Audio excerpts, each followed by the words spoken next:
सहनाववतु सहनौ भुनक्तु सह वीर्यं कर्वावहै तेजस्विनावधीतमस्तु मा विद्विषावहै।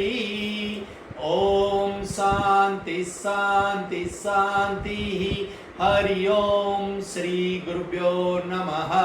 हरि ओम। શ્રીમદ ભગવદ્ ગીતા અધ્યાય 1 અને એની પહેલા આપણે 18 અધ્યાયનો સાર સમજવાની કોશિશ કરીએ છીએ। જેમ કે પુસ્તકની પહેલા અનુક્રમણિકા હોય, ઇન્ડેક્સ હોય, તો એમાં દરેક વિષય વિશે માહિતી આપવામાં આવે। તો અહીંયા આ શ્રીમદ ભગવદ્ ગીતા છે, મહાભારતનું રત્ન છે, તો એનો સાર થોડોક વિસ્તારથી હોય, અનુક્રમણિકા જેવું છે કે ભાઈ આની અંદર કયા કયા વિષયો છે। તો 8મા અધ્યાયનો આપણો સાર ચાલુ છે। 8મા અધ્યાયમાં આપણે જોયું કે અર્જુન સૌથી પહેલા પ્રશ્ન પૂછે છે કે બ્રહ્મ શું છે, અધ્યાત્મ શું છે, કર્મ શું છે, અધિભૂત શું છે, અધિદૈવ શું છે અને અધિયજ્ઞ શું છે। અને ભગવાન અંતકાળે શુદ્ધ અંતકરણ વાળો આપને કેવી રીતે જાણી શકે, આવા 7 પ્રશ્નોના જવાબ ભગવાન જે જ્ઞાન વિજ્ઞાન યોગ 7મા અધ્યાયમાં ચાલતો હતો એમાં બ્રેક કરી અને અર્જુનના પ્રશ્નોના જવાબ આપે છે। અને એમાં આપણે 6 પ્રશ્ન જોઈ ગયા અને 7મા પ્રશ્નની શરૂઆત કરી હતી કે અંતકાળે માણસ પરમાત્માને કેવી રીતે પામે, અને એના માટે સ્મરણની વાત આવી। યમ યમ વાપી સ્મરણ ભાવમ ત્યજેતંતે કલેવરમ।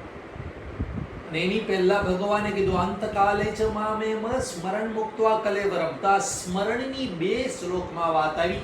તેમાં 3 પ્રકારના સ્મરણની વાત આપણે કરી। બોધજન્ય સ્મરણ, સંબંધજન્ય સ્મરણ અને ક્રિયાજન્ય સ્મરણની વાત કરી કે આ 3 પ્રકારના સ્મરણ દ્વારા એવી યોનિને પ્રાપ્ત થાય છે। તમે જેવું સ્મરણ આખી જિંદગી કરતા હો એ અંતકાલે થાય અને એ પ્રમાણેની યોનિ પ્રાપ્ત થાય। તો હવે આપણે આમાં પરમાત્માનું સ્મરણ કેવી રીતે કરવાનું એના ઉપાયો પણ કીધા। બોધજન્ય પરમાત્માનું સ્મરણ એટલે હું છું, બસ એટલું જ, બીજું કંઈ નહીં, કોઈ ભેળસેળ નહીં। પછી સંબંધજન્ય એટલે મેરે તો ગિરધર ગોપાલ દૂસરો ન કોઈ, મારા તો ભગવાન છે ને હું ભગવાનનો ને ભગવાન મારા। આ થયું સંબંધજન્ય સ્મરણ। અને ત્રીજું ક્રિયાજન્ય સ્મરણમાં પણ પાછી 3 વાત કરેલી કે ક્રિયાજન્ય, ક્રિયા દ્વારા જન્મતું સ્મરણ, જન્ય એટલે સ્મરણ, જન્મતું સ્મરણ એટલે આપણે 3 પ્રકારના સ્ટેજમાં ક્રિયાને લઈ જવાય કે પહેલા તો આપણે સંસારની ક્રિયાઓ કરી છે ને સાથે સાથે ભગવાનનું નામ સ્મરણ લઈએ, જ્યારે જ્યારે પણ ફુરસદ મળે અથવા તો નિયમિત ભગવાનનું નામ સ્મરણ કરતા હોય, પણ મુખ્ય છે સંસારની ક્રિયા। હવે એમાંથી પરિવર્તન કરી અને મુખ્ય છે નામ સ્મરણ ને સાધના, અને સાથે જરૂર પડી તો સંસારનું કાર્ય કરું છું, પરંતુ એ કાર્ય કરતી વખતે પણ નામ સ્મરણ કે સાધના તો ચાલુ જ। અને ત્રીજી છે સ્ટેજ, ઉપરનો સ્ટેજ કે ભાઈ હું મારા માટે કંઈ કરવાનું જ નથી, મને કોઈ કામના જ નથી, મારું કંઈ નથી, મારા માટે કંઈ નથી, મારે કંઈ જોઈતું નથી, આ બધું પરમાત્માનું થઈ રહ્યું છે, એમાં હું નિમિત્ત છું। આ ત્રીજું સ્મરણ કાયમ રહે છે। આ 3 પ્રકારના સ્મરણમાં ઉપર ઉઠતા જઈશું તો ક્રિયાજન્ય સ્મરણથી પરમાત્માને પામશું। આટલી સરળ સાધનાની વાત સમજાવી। હવે આપણે સ્ટેપ બાય સ્ટેપ જવાનું છે। આ 3માંથી કયા સ્મરણ તમને પસંદ છે અને એમાંથી કઈ રીતે તમારે જવાનું, આ બધી વાતો આપણે કરી ચૂક્યા 8મા અધ્યાયમાં ગયા વખતે।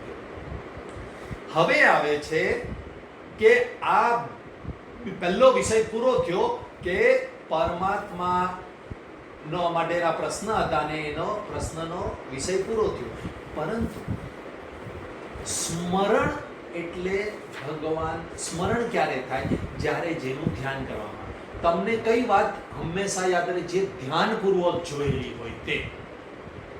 તો ધ્યાન, હવે આ વિષય ચાલે છે ભક્તિ યોગ, એટલે અહીંયા આગળ હવે વિષય સ્ટાર્ટ થશે ભક્તિ યોગ, ધ્યાન. છઠ્ઠા અધ્યાયમાં ધ્યાનની ટૂંકમાં વાત કરેલી, તે જ 7 થી 12 અધ્યાયમાં આપણને વિસ્તારથી ભક્તિના પાયા પર ધ્યાનની વાત કરે. ધ્યાન એ પણ માનસ ક્રિયા છે, એ પણ માનસ ભક્તિ છે. તો અહીંયા આગળ ભક્તિ યોગનું વાત કરે છે કે પરમેશ્વરનું ધ્યાન કરવું. તો પ્રશ્ન થાય, કયા પરમેશ્વરનું ધ્યાન કરવું? તો ભગવાન 8મા શ્લોકથી લઈ અને 22મા શ્લોક સુધી 8મા અધ્યાયમાં આ પરમાત્માનું વર્ણન કરે છે. તમને બધાને ખબર છે, એ જ વાત ભગવાન અહીંયા કરે છે. પહેલા સગુણ નિરાકારનું વર્ણન કરે છે, જ્યાં સૃષ્ટિનું સર્જન, પાલન અને સંહાર કરી રહ્યો છે અને આપણને કર્મ આપેલા છે, અને એટલે કે કર્મ અધ્યક્ષ છે અને કર્મ ફળદાતા છે. એનું ધ્યાન કરવું, સ્મરણ કરવું, જેથી અંતકાળે પણ એ જ સ્મરણ રહે કે ભગવાન જ મને સંભાળી રહ્યા છે, ભગવાન જ મને આ બધા કર્તવ્યો આપ્યા છે અને હું કરી રહી છું કે કરી રહ્યો છું, અને ફળ પણ એ જ આપવાના છે. આમ કરીને સમતામાં રહીએ તો એને કહેવાય અભ્યાસ યોગ રૂપ સમતા. એટલે અહીંયા ઘડી અભ્યાસ કરવાનો છે. શું? તો કે સંસારમાં મન ભાગે છે, ફરીથી પાછું લાવવાનું, ફરીથી પાછું લાવવાનું. અને સંસારના લોકોની આપણે નિંદા કરતા હોય, આને લીધે મને દુઃખ, ને આ જ મને નડી રહ્યો છે, અને આ વસ્તુ મને નથી પસંદ. આવા બધા વિચારોમાંથી મનને પાછું લાવી અને સગુણ નિરાકાર, એટલે બધું ભગવાનની રચનાનો ભાગ છે. આવું સ્મરણ ચાલુ રાખવું, એને કહેવાય સગુણ નિરાકારનું સ્મરણ કે ભક્તિ. એટલે સગુણ નિરાકારની ભક્તિનું વિસ્તારથી વર્ણન છે. પછી આવ્યું છે નિર્ગુણ નિરાકારની ભક્તિ. તો પ્રશ્ન થાય, નિર્ગુણ અને નિરાકાર એની ભક્તિ કેવી રીતે થાય? તો અહીંયા આગળ નિર્ગુણ નિરાકારની ભક્તિ એટલે નિર્ગુણ નિરાકારનું જ્ઞાન, અને એને જ્ઞાનને શ્રવણ દ્વારા, મનન દ્વારા અને નિધિધ્યાસન એટલે કે ધ્યાનનો એક પ્રકાર છે, એના દ્વારા નિર્ગુણ નિરાકારમાં સ્થિત થઈ જવાય, એના જ્ઞાનમાં સ્થિત થઈ જવાય છે. તો એના માટે શું કરવું? તો કે વેદોને જાણવા, વેદો ઉપનિષદોને ભણવા, સંન્યાસ જીવન જીવવું એટલે કે સમ્યક ન્યાસ. હમણાં 5મો અધ્યાય બોલી ગયા ને, એમાં સંન્યાસની વ્યાખ્યા છે. 3જા શ્લોકમાં, 5મા અધ્યાયના 3જા શ્લોકમાં સંન્યાસની વ્યાખ્યા આપી છે.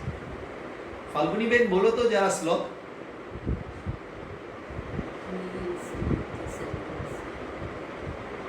જ્ઞેય સ નિત્ય સંન્યાસી યો ન દ્વેષ્ટિ ન કાંક્ષતિ.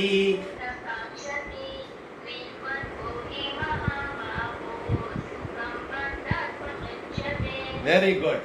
જ્ઞેય સ નિત્ય સંન્યાસી.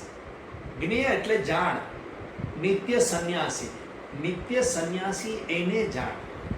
જ્ઞેય સ નિત્ય સંન્યાસી યો ન દ્વેષ્ટિ ન કાંક્ષતિ, દ્વેષ ન કરે અને આકાંક્ષા એટલે અપેક્ષા ન રાખે. યો ન દ્વેષ્ટિ ન કાંક્ષતિ, નિર્દ્વંદ્વો, જે દ્વંદ્વમાં ફસાતો નથી. નિર્દ્વંદ્વો હિ મહાબાહો સુખમ બંધાત પ્રમુચ્યતે. બસ આ અહીંયા આગળ 8મા અધ્યાયમાં જે 5મા અધ્યાયમાં ડેફિનેશન આપેલી, એ અહીંયા આગળ નિર્ગુણ નિરાકાર ની ભક્તિ કોણ કરી શકે?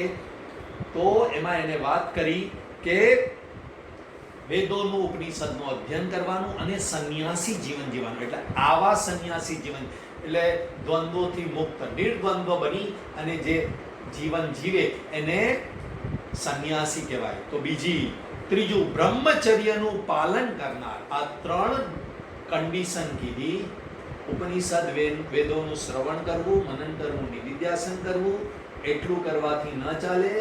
નિર્દ્વંદ્વ બનવાનું, અને એટલું પણ ન ચાલે.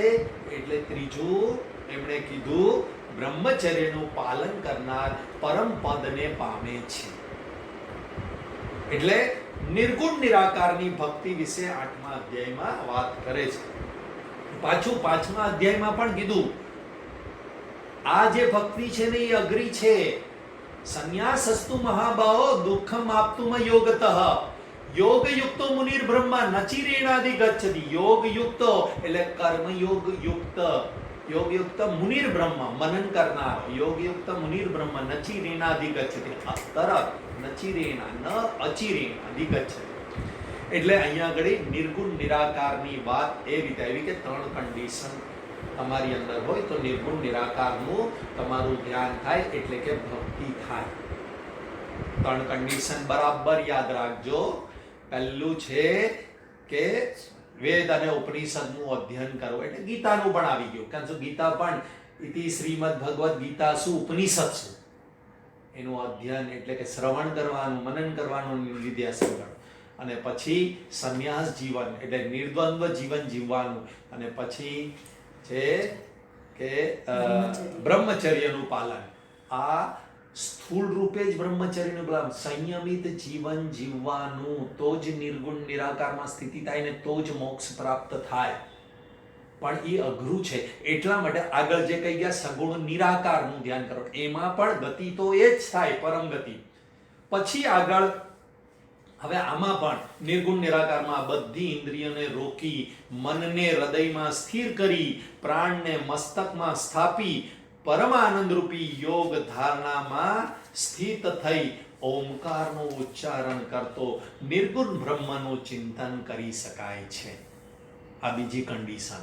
એટલે જ 5મા અધ્યાયમાં ભગવાને કહી દીધું દુઃખમ આપતુમ યોગતઃ. અયોગ એટલે જો કર્મયોગ કર્યો ન હોય ને સીધો સંન્યાસી બનીને શ્રવણ મનન નિધિધ્યાસન કરે તો દુઃખપૂર્વક પ્રાપ્ત થવાવાળો છે, એટલે અશક્ય છે. ત્રીજી સાધના. હવે આ 2 અઘરી છે એ આમાં પણ કે છે. તો એક કામ કર, સગુણ સાકારનું તું ધ્યાન કર. સુગમ છે, સુગમ ઉપાય બતાવ્યો.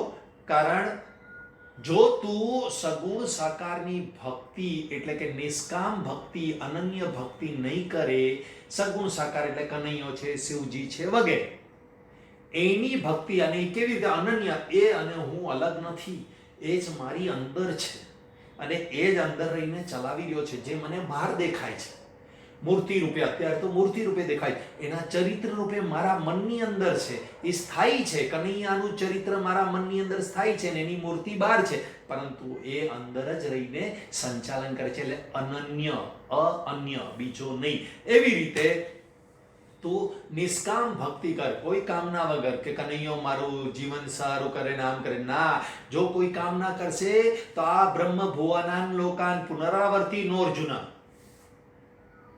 તને વધારેમાં વધારે બ્રહ્મલોક પ્રાપ્ત થશે ને એનાથી તારે પાછું આવવું પડશે જો સકામ ભક્તિ હશે તો. એટલે અહીંયા ઘડી બધા જ લોક પુનરાવર્તન વાળા છે. અનંત યજ્ઞો કીધેલા છે. તમે તો 4થા અધ્યાયમાં બહુ ઓછા યજ્ઞ સાંભળ્યા છે, પરંતુ વેદોની અંદર 80% વેદોનો ભાગ એટલે 80,000 મંત્રો એ યજ્ઞના છે. એટલે એમાં આ બધા યજ્ઞોને શોર્ટમાં કહી દીધું કે તમે ગમે તેટલા યજ્ઞ યાગાદી કરો તો એ પાછા મનુષ્ય જન્મમાં આવવું જ પડે. પણ ઘણાને સીધું ઉતરે નહીં. એ કે ના, આપણે તો ઉપાસના કરો એટલે કે કંઈક ને કંઈક કામનાથી જ્યોતિષોમ યજ્ઞ કરો કે ભાઈ અત્યારના જમાનામાં વ્રત છે, નિયમ છે, ઉપવાસ છે, આ બધામાં બધાની રુચિ. પૂજા પાઠમાં વધારે રુચિ હોય, તીર્થયાત્રામાં ગયા હોય તો દેવ દર્શનમાં વધારે રુચિ હોય, પૂજામાં વધારે રુચિ હોય, વ્રત ઉપવાસ કરવામાં વધારે રુચિ હોય, ચાલવાની તપશ્ચર્યા કરવામાં વધારે રુચિ હોય. આ તમે જોજો બધું આ તમારા નજર સામે રાખશો ને તો લોકોને વધારે રસ શેમાં હોય છે તો કે આ બાહ્ય બધી ક્રિયાકાંડમાં કે બાહ્ય તપશ્ચર્યામાં રસ હોય છે. અને એટલા માટે ભગવાને આ 3 નિષ્કામ ઉપાસના કીધી. છતાં પણ હવે આગળ કહે છે કઈ વાંધો નહીં, સકામ ભાવથી તું તીર્થયાત્રા પણ કર કે તપશ્ચર્યા પણ કર કે પૂજા વિધિ પણ કર, પણ એને ઉપાસના કહેવાય. અને એ ઉપાસનામાં સૌથી શ્રેષ્ઠ ઉપાસના કરશે ને તો પણ બ્રહ્મલોકની પ્રાપ્તિ થશે. અને એ બ્રહ્મલોકમાં બ્રહ્માજીનો એક દિવસ એટલે 1000 ચતુર્યુગ સુધી તું ત્યાં રહેશે અને ફરીથી પાછો આવશે. એટલે પછી સર્ગ અને પ્રલયનું બ્રહ્માજી શું કરે છે એમાં સર્ગ અને પ્રલય એટલે સર્ગ એટલે સૃષ્ટિનું સર્જન અને પ્રલયનું વર્ણન આવે છે. બ્રહ્માજીનો એક દિવસ અને ચતુર્યુગ ને એ બધું, અને પછી કહે છે કે આ બધો સંસાર છે, બધો જ સંસાર છે, જેટલી પણ 84 લાખ યોની છે ને એ સંસાર છે. એટલે બધાનું સમિંગક કહી દે છે કે આ સંસાર છે. અને સંસારની તમને છંદાવલી તો કેટલીય ખબર છે, અનિત્ય છે. માટે પરમાત્માની મહિમાનું વર્ણન કરે જે નિત્ય છે, ફરીથી વર્ણન કરે છે. અને એમાં પણ અનન્ય ભક્તિનું ફરીથી વર્ણન કરે. આપણે કહીએ બધું જણાવ્યું, પણ પછી કે જો ભાઈ બધું મેં કીધું પણ આ વસ્તુ મહત્વની છે. એવી રીતે કરીને 8મા અધ્યાયમાં આની વાત કરે છે. અને એમાં છેલ્લો ટોપિક આવે છે 2 પ્રકારની ગતિ, શુક્લ ગતિ અને કૃષ્ણ ગતિ. શુક્લ ગતિને આપણે બધા ઉત્તરાયણ માર્ગ વિશે જાણીએ છીએ અને કૃષ્ણ ગતિ એટલે દક્ષિણાયન માર્ગ. શુક્લ એટલે પ્રકાશ સ્વરૂપ અને કૃષ્ણ એટલે રાત્રિ સ્વરૂપ એટલે અજ્ઞાન સ્વરૂપ. રાત્રિનો અર્થ થાય અજ્ઞાન સ્વરૂપ, એટલે એ ગતિમાં તમારું અજ્ઞાન અકબંધ રહે. કૃષ્ણ ગતિ કો, દક્ષિણાયન માર્ગ કો વગેરે આ બંને ઉચ્ચ ગતિ છે. કોના માટે છે તો અહીંયા આગળ સમજાયું એ પ્રમાણે કે ભક્તિ કરે છે, ઉપાસના કરે છે, પરંતુ પૂરી નથી કરી, બરાબર વિધિથી નથી કરી કે સકામ ભાવથી કરી છે, આવું કંઈ પણ હોય, શાસ્ત્ર વિધિ મૃત્સુજ્ય આવશે, આમાં જ આવે છે. તો એ શાસ્ત્રની વિધિને છોડીને આ બધું કર્યું હોય તો એને શું થાય તો કે આ બેમાંની એક ગતિ પ્રાપ્ત થાય. હવે એમાં તમારી ને મારી તીવ્રતા કેટલી છે ને એ પ્રમાણેની ગતિ પ્રાપ્ત થાય. ઠીક છે યાર, થયું તો કર્યું, સત્સંગ થયો તો કર્યું, પૂજા પાઠ થઈ તો કર્યું, કોઈ પાર્ટી હોય તો પૂજા પાઠ બંધ, લગ્ન પ્રસંગ હોય તો બધું ભગવાન છોડી દીધા, બહારગામ ફરવા જવાનું હોય તો ભગવાન છોડી દીધા, વગેરે વગેરે. એવી ભાવનાથી આ ભક્તિઓ કરી હોય તો દક્ષિણાયન માર્ગમાં જાય છે. ભક્તિ તો કરી છે એટલે ફળ તો સારું મળે, એટલે મનુષ્ય લોકથી ઉપરની ગતિ મળે. એટલે દક્ષિણાયન માર્ગ એમાં આવે છે તમને ગાયત્રી મંત્ર ખબર હશે, એમાં 7 લોકની ભાત આવે છે. ભૂ ભુવ સુવ મહ જન તપ સત્ય. આ સત્ય સિવાયના બાકીના લોક છે એને દક્ષિણાયન માર્ગ કહેવાય. એટલે અંતરિક્ષ લોક છે, સ્વર્ગ લોક છે, ચંદ્રલોક છે, પિતૃલોક છે, વગેરે વગેરે વગેરે. એના નામ આ સંસ્કૃતના મેં કીધા તમને. તો જો 8મો અધ્યાય નથી અત્યારે, એનો સાર છે. એટલે દક્ષિણાયન માર્ગ એટલે એમાં શું થાય, પોતાના પુણ્ય કર્મ જેટલા હોય, તમે જેટલી સાધના કરેલી એનું પુણ્ય જમા થાય અને એ પુણ્ય કર્મ પ્રમાણે તમારે ત્યાં આગળ ભોગ ભોગવવાના. જે અહીંયા બાકી રહી ગયા, અહીંયા શું ખાધું હોય, ડોસો ખાધો હોય, પંજાબી ખાધું હોય, ઇડલી સંભાર ખાધા હોય, ચાઇનીઝ ખાધી હોય, જે કંઈ પણ ખાધું હોય, અહીંયા શું જોયું હોય તો યાર પિક્ચરો જોયા, અહીંયા શું ફર્યા હોય તો પથરા અને ડુંગરોમાં ફર્યા હોય. ત્યાં આગળ આ બધાથી શ્રેષ્ઠ હોય. ભોગ ત્યાં વધારે પવિત્ર અને વધારે શ્રેષ્ઠ હોય. એટલે એટલું થાય અને પુણ્ય ખર્ચાય એટલે પાછા આવવાનું. જેવી રીતે બહારગામ ગયા હોય, પૈસા ખાલી થાય એટલે પાછા આવી જવાનું. ત્યાં રોકાવાય નહીં, રોકાવા મળે નહીં. ભાઈ 2 दिन का પૈસા દિયા, ચલો ભાગો ઇધર સે. એવી રીતે જ અહીંયા ગળી પણ દક્ષિણાયન માર્ગમાં પણ ચલો ભાગો નીચે, એવી રીતે કરી અને આપણા પુણ્ય ખલાસ થાય. એટલે હવે પછી તમે જો પાપ કર્મ પણ કરી રહ્યા તો સીધા નીચે જાઓ, નિમ્ન તરીઓની. પણ તમારા પાપ ઓછા હોય ને સાધનાઓ વધારે હોય પણ સકામ હોય, એટલે ખાવું પીવું મજા કરીને થોડી ઘણી પૂજા કરી, થોડું ઘણું સત્સંગ કર્યું, થોડું ઘણું દેવ દર્શન કર્યું, થોડું ઘણું તીર્થયાત્રા કરી. આ હું કહું છું એટલું સહેલું નથી. હા, આ પણ નિષ્ઠાપૂર્વક અભ્યાસ નિયમિત જળવાઈ રહેવો એ પણ અઘરો જ છે. તો એ લોકોને દક્ષિણાયન માર્ગ મળે. અને બીજા જે છે જે તીવ્રતાથી ઉપાસના કરેલી છે પરંતુ એને અંદર થોડી ઘણી પણ કામના છે અને કર્મયોગ પણ કરેલો છે.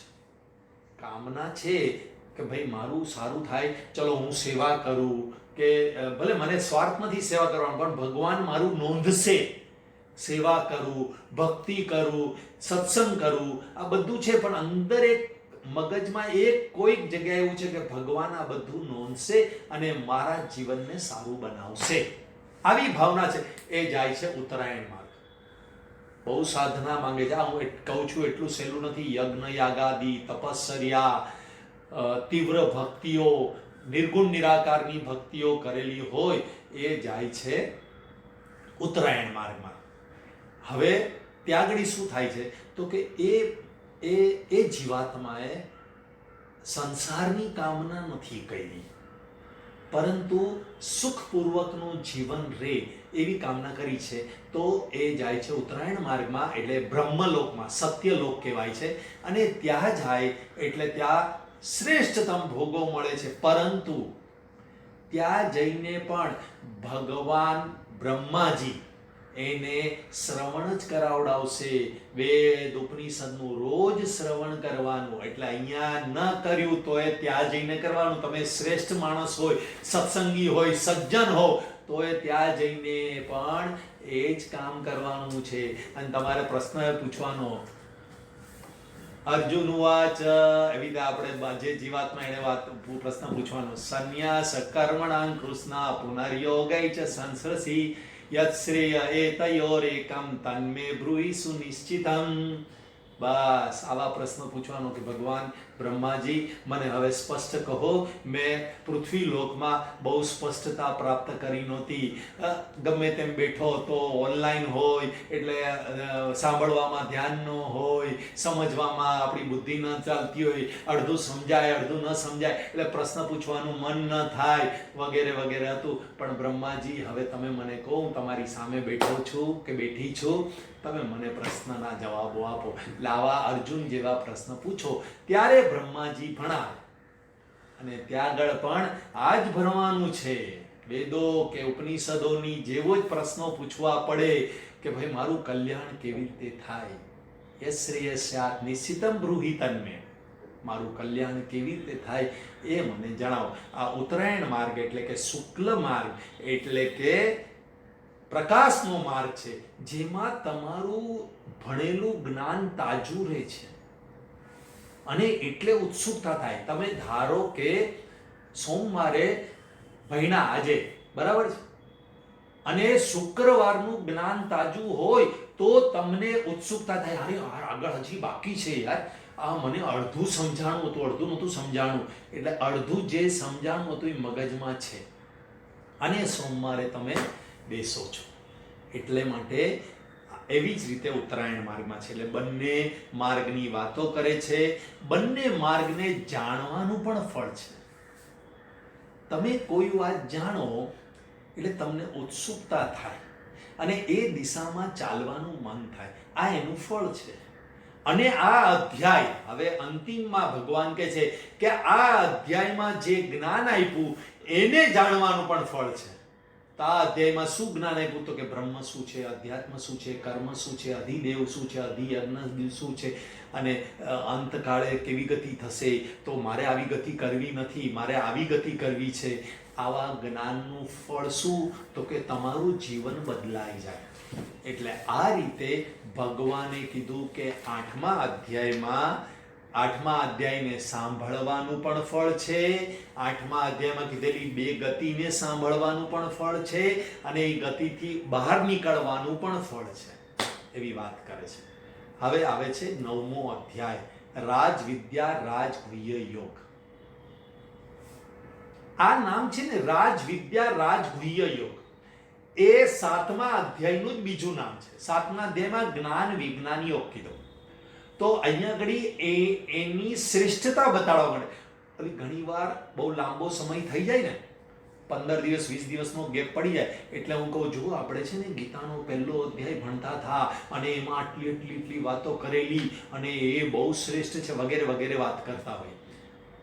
એવી જ રીતે ભગવાન એને કહે છે કે જે જ્ઞાન, જે સાતમા અધ્યાયમાં અધૂરું રહી ગયેલું જ્ઞાન, એ જ રાજવિદ્યા છે.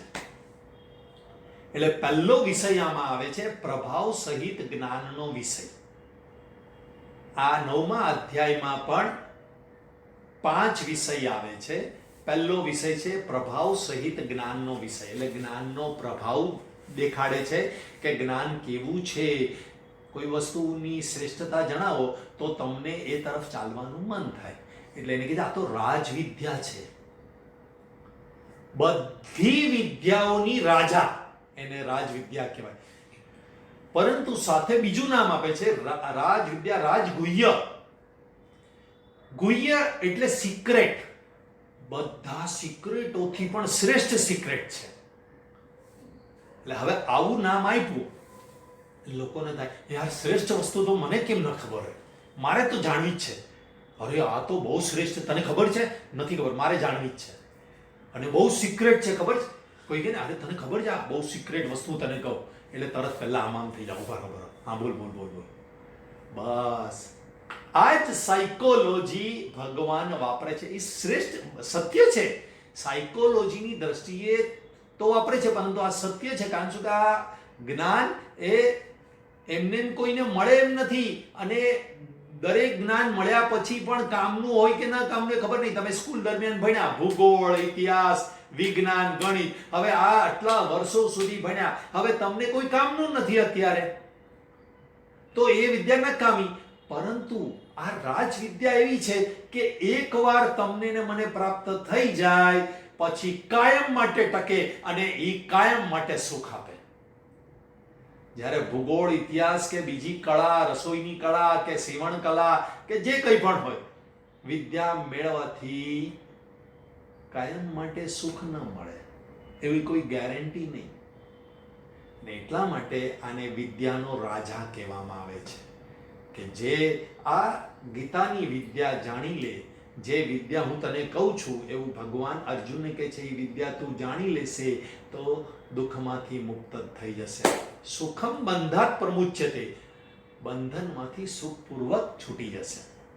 હવે 7મા અધ્યાયમાં જ્ઞાન, 9મા અધ્યાયમાં એ 7મા અધ્યાયનું કન્ટિન્યુએશન ચાલે છે, અને એમ દુઃખરૂપ સંસારથી છૂટી જશે ત્યાં વાત કરી. એ જ વાત અહીંયા કહે છે કે વિજ્ઞાન સહિત જ્ઞાન, ખાલી જ્ઞાન નહીં, પોપટિયું જ્ઞાન અથવા તો પાકું કરેલું જ્ઞાન કોઈ કામનું નહીં. ગીતા શીખી લો કોઈ કામની નહીં, ગીતા સમજી લો કોઈ કામની નહીં. એને વિજ્ઞાન એટલે કે અનુભવમાં આવવું જોઈએ કે આ વસ્તુ સત્ય છે, સાચો મારો અનુભવ છે કે જ્યારથી હું ગીતા શીખવા બેઠો ને ત્યારથી મારું જીવન બદલાઈ ગયું છે, મારા દુઃખ કેટલા બધા દૂર થઈ ગયા છે. આવો તમારો અનુભવ ન થાય ત્યાં સુધી આ જ્ઞાન કામનું નહીં. અને આ જ્ઞાન તમારા ને મારા દુઃખને દૂર કરવા માટે જ છે. તો જે વસ્તુ જેના માટે હોય એ પ્રાપ્ત ન થાય તો ફળ નથી મળ્યું. ભોજન શેના માટે છે? પેટ ભરવા માટે. પણ પેટ ભરાય જ નહીં તો ભોજન નકામું, તમે હવા ખાધી કહેવાય. બસ એવી રીતે અહીંયા ઘડી વિજ્ઞાન સહિત જ્ઞાન સર્વ વિદ્યાઓનો રાજા અને સર્વ ગોપનીયોનો રાજા છે. પરંતુ શ્રદ્ધા વિનાનો આ જ્ઞાન મેળવી નથી શકતો અને મને પણ પામી નથી શકતો, અને એ મૃત્યુરૂપ સંસારમાં ભટકે રાખે છે. શ્રદ્ધાવાન લભતે જ્ઞાન. શ્રદ્ધા ન હોય તો આ તમે હવે આવી તો બધી સેલ્સમેનશિપ કરે, ગીતા બહુ ભણવી. તમે પણ ઘણા બધાને કીધું છે, હવે શું ગીતામાં શું છે એની કરતા બીજું કરવા દો. કેમ તો કે શ્રદ્ધા નથી એને. તમે કેટલાયને મેસેજ મોકલતા હશો, અત્યારે શિબિર દરમિયાન કેટલા પણ પેરેન્ટ્સને મેસેજ મોકલતા હશો, પણ શ્રદ્ધા નથી એમને. શ્રીમદ ભગવદ્ ગીતામાં શ્રદ્ધા નથી એટલે એ એકવાર પણ જોડાતા નથી. બરાબર સમજો. અને સમય જાય ને તો પણ શ્રદ્ધા ઉડી જાય, કારણ કે તમારી એ સમય દરમિયાન બીજામાં શ્રદ્ધા થઈ ગઈ. ધારો કે કોઈ બ્રેક પડે આપણામાં, 15 દિવસ 20 દિવસનો બ્રેક પડે એટલે શું થાય, તમે 15-20 દિવસ બીજી કોઈ વસ્તુમાં રુચિ લેવા લાગ્યા, અને એમાં રુચિ થઈ જાય એટલે આની શ્રદ્ધા ઉડી જાય છે. એટલે શ્રદ્ધાને ટકાવી રાખવી જરૂર છે. ભગવાન આમાં કહે છે જ્ઞાન તો બસ આટલું જ છે. ભગવાન એમાં કહે મયા તતમિદમ સર્વમ જગત અવ્યક્ત મૂર્તિ નામ. આ જગત મારી અવ્યક્ત મૂર્તિ છે. હું દેખાતું નથી, તને જગત જ દેખાય છે, પરંતુ એ મારી અવ્યક્ત મૂર્તિ છે. અને એ જ આટલું જ જ્ઞાન છે, બાકી કોઈ જ્ઞાન તારે મેળવવાની જરૂર નથી. ચોથા શ્લોકમાં એ વાત કરે છે, મયા તતમિદમ સર્વમ જગત અવ્યક્ત મૂર્તિના મસ્તાની સર્વભૂતાની નચાહમ તે સ્વવસ્થિત. ભગવાન કહે છે કે મુજ નિરાકાર પરમાત્માથી આ આખું જગત જળથી બરફની પેઠે પરિપૂર્ણ છે અને સગળા ભૂતો મારામાં સંકલ્પને આધારે સ્થિત છે. જેવી રીતે સ્વપ્નમાં આખું જગત તમારી અંદર છે એ સંકલ્પથી સ્થિત છે, પણ વાસ્તવમાં હું એનામાં સ્થિત નથી. એવી જ રીતે સ્વપ્નમાં તમે નથી, એટલે તમે આ જે સ્થૂળ દેખાવ છો જાગ્રત અવસ્થાના, એ તમે નથી. સ્વપ્નમાં બીજું જ શરીર ઉત્પન્ન થાય છે અને એમાં પણ તમારા સંકલ્પથી જ એ શરીર ઉત્પન્ન થયું છે, તમે નથી. તમે તો જોનાર છો, સ્વપ્નને જોનારા છો. તમે એ સ્વપ્ન અવસ્થામાં પણ તમે સ્વપ્નને જોનાર છો, તમારું પોતાનું શરીર પણ જુઓ છો અને આખી સૃષ્ટિને પણ જુઓ છો. બસ એવું જ ભગવાન અહીંયા કહે છે, મસ્તાની સર્વભૂતાની, મારામાં સંકલ્પથી આખું જગત છે. ન ચ અહમ તે સ્વવસ્થિત, પરંતુ હું એમાં નથી. હું તો ખાલી અસંગ રહીને જોનારો છું. અસંગ શસ્ત્રેણ દ્રઢેન ચિત્વા, હું અસંગ રહીને આ જગતને મારાથી જુદું કરી દીધું છે મેં. અને પછી આગળના શ્લોકમાં કહે છે, નચ મસ્તાની ભૂતાની પશ્યમે યોગમેશ્વરમ. પાછું મારામાં કોઈ ભૂતો કે આ જગત છે જ નહીં. પહેલા શું કીધું? મસ્તાની સર્વભૂતાની, મારામાં જગત છે. અને પછી તરત શ્લોકમાં કહી દીધું કે વળી તે સમસ્ત ભૂતો મારામાં સ્થિત નથી, લાખું જગત મારામાં સ્થિત નથી. તું જોઈ લે કેવી મારી ઈશ્વરીય યોગ શક્તિ છે પણ અને નથી પણ. આવું બંને વસ્તુ કીધું. અને એવી રીતે હું ભૂતોને ધારણ કરું છું, ઉત્પન્ન કરનાર છું, છતાંય મારો આત્મા વાસ્તવમાં ભૂતોમાં સ્થિત નથી. જેવી રીતે આકાશની અંદર વાયુ, આકાશ છે, એમાં વાયુ છે કે નહીં? છે, પરંતુ વાયુ દેખાય, પરંતુ ખરી રીતે આકાશમાં કોઈ વસ્તુ સ્થિત જ નથી. આકાશ તો અસંગ છે, અલિપ્ત છે. એવી જ રીતે પરમાત્મા છે. આ વસ્તુ સમજવાની છે. આ પહેલો વિષય 9મા અધ્યાયનો પૂરો થયો. બીજા 4 વિષય છે, આવતા વખતે આપણે સમજશું. ઓમ પૂર્ણમદ પૂર્ણમિદમ પૂર્ણાત પૂર્ણમુદચ્યતે પૂર્ણસ્ય પૂર્ણમાદાય પૂર્ણમેવાવશિષ્યતે. ઓમ શાંતિ શાંતિ શાંતિ. હરિ ઓમ શ્રી ગુરુભ્યો નમઃ. હરિ ઓમ. હરિ ઓમ. હરિ ઓમ.